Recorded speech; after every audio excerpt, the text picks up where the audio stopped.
Hey guys, Prowl 1701 here, and today we're going to be looking at part 2 in the New Adventures of Bernice Summerfield Triumph of Sutekh set. And this one is called The Vaults of Osiris, I believe. And this was sent to me actually by one of my subscribers, Rob. I really appreciate Rob sending this. I think Rob had noticed how underwhelming I found Sutekh's return in the modern series in Season 1 with Empire of Death just being very underwhelming and not very good. So he wanted to give me a nice alternative story for the return of Sutekh.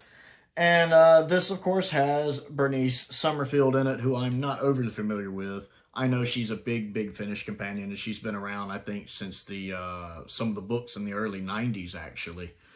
So it's nice to get a little more development here and learn a little more about her. I really liked her in part 1, and she's good here in part 2. She has her own very distinct personality, which Lisa does a very good job at getting across and performing. And at the end of part 1, of course, Ace showed up. So we have, basically, this one doesn't really have the Doctor in it very much. Sylvester's in it a little, but not very much. It's basically Bernice and Ace teaming up together to try to find out what happened to the Doctor.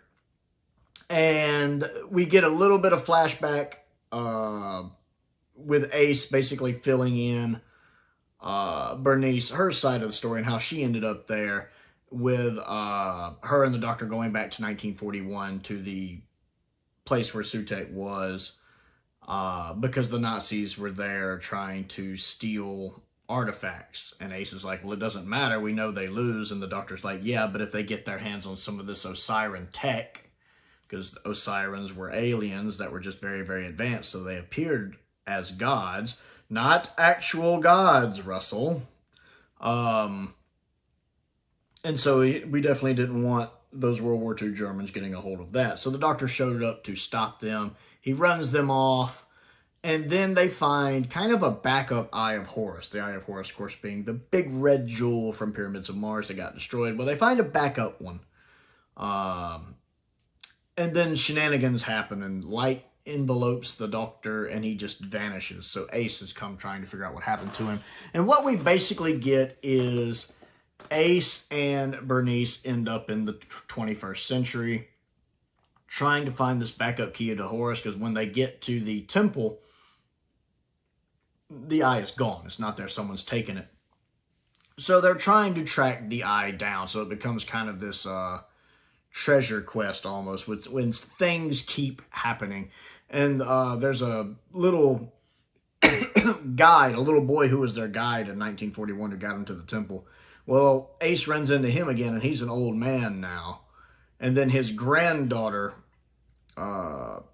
tries to help them get the eye back. They're kind of working as a trio here. And just events keep happening to keep the eye from them. They keep running into other people. Things keep happening. We have the robotic mummies coming to life again and causing shenanigans.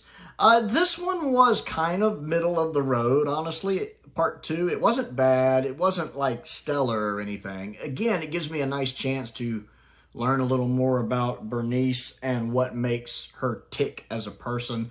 And it's nice to see her interacting with Ace, to kind of have, you know, an audio companion interacting with a TV show companion, even though Ace is also an audio companion. She's primarily, you know, I can't think of her as a TV show companion. Seeing them interacting together, and they click with each other really well, which I like. I was always suspicious about the granddaughter, because stuff kept happening. It's like, how do they know we're here? I don't know. Yeah, I kind of wondered if she was in league with Sutekh, part of the cult of Sutekh or Temple of Sutekh cult, whatever. Which turns out that wasn't the case, but I kept thinking something was up with her, because it's like, it's just weird that things kept happening right at the wrong time for them. You know, it just seems suspicious. And like, if I was Ace, I'd be like, this is awfully suspicious. You know, and the granddaughter's just like, I don't know. Turns out they actually did go a different direction with that, which was interesting. The guest cast were fine. I mean, they all kind of run together to me, but they were fine. Sylvester, again, is not in this in a lot. He's kind of in that flashback at the beginning. He's in one little thing at the end. And then basically the story boils down to them finding this vault. And when they open it up, they find Isis, the Osiris Isis, who had learned Sutekh had gotten free, came there kind of just to keep an eye on him, and had set a trap for him in case he did get free. And then she had kind of just gotten stuck in there herself, basically. And then she gets free because of the eye. It looks like she has the doctor, but we don't know if it's actually the doctor or not. And the doctor grabs Bernice, and the doctor and Bernice vanish, and Ace is trying to get Isis to tell her what's happening, and Isis is like, yeah, figure it out, and then disappears. So it's an interesting cliffhanger. It's interesting bringing Isis back, because I kind of figured all of the other Osirans were long gone at this point. And again, it kind of leaves it up in the air here whether she's a good person or not. I mean, good is relative, and what the Osiris sees as good, and obviously what Sutekh sees as good, is subjective and relative. Your evil is my good. So I don't quite know if Isis is going to be what we would call one of the good people or not. We'll see. It was an interesting cliffhanger. I liked the story well enough. Again, it was kind of middle of the road. It wasn't as good as part 1 for me.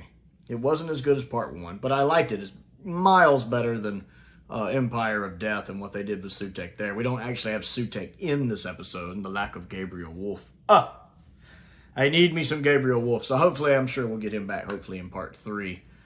This one, again, was more of just of a fetch quest with Ace and Bernice trying to track down the eye, with the ending of finding out that it was actually used to unlock where Isis was in a vault, and she's vanished, the doctor's vanished, and Bernice is vanished, and Ace doesn't quite know what to do. So I liked it well enough. It's definitely enough to make me want to go ahead and listen to part 3 really soon. I am enjoying the story as a whole. Again, much better than what they did with Sutekh in the modern series. But yeah, that's kind of just my main thoughts on part 2. Have you listened to part 2 of The Triumph of Sutekh, and what do you think of it? What do you think of Bernice as a companion as a whole? Comment down below and let's talk about it. I want to give another thank you to Rob. I really appreciate Rob sending this. I'm really enjoying listening to it. It's definitely a much better alternative than what we got in the modern series.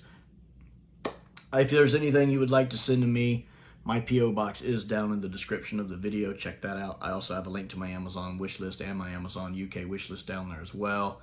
I have a Patreon if you would like to support me that way. I want to give a shout out to a couple of my top tier patrons, Stephen Crane and Colin Coney.